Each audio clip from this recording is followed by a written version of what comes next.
আজ আপনাদের খুব সহজে বাড়িতেই কিন্তু ফিশ ফিঙ্গার বানিয়ে দেখাবো। প্রথমেই ভেটকির ফিলেগুলোতে নুন আর পাতিলেবুর রস মাখিয়ে আমি ম্যারিনেট করে রেখে দেবো 30 মিনিট।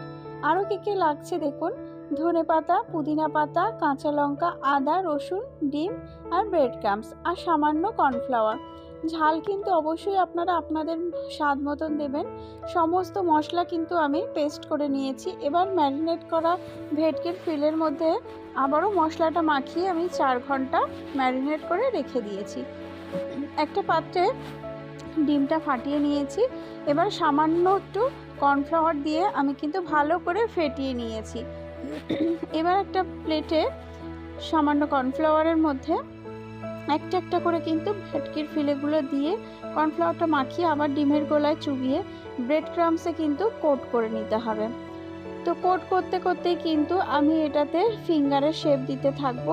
তো দেখুন আমার ফিঙ্গারের শেপ কিন্তু এসে গেছে। এভাবে সমস্ত ফিঙ্গারসগুলো রেডি করে নেব। তো এবার আমাদের ভেজে নেওয়ার পালা। আমি প্রথমেই বলি যে একটু মিডিয়াম ফ্লেমে কিন্তু আপনারা এটা ভাজার চেষ্টা করবেন, না হলে ভিতরটা কাঁচা থেকে যাবে আর ওপরটা কিন্তু কালারটা এসে যাবে। তো আমার ফিঙ্গারগুলো দেখুন প্রায় গোল্ডেন কালার এসে গেছে আর সমস্তটাও রেডি হয়ে গেছে। তো আজকের ভিডিওটা কেমন লাগলো অবশ্যই কিন্তু আপনারা কমেন্টস করে জানাবেন। সবাই ভালো থাকবেন।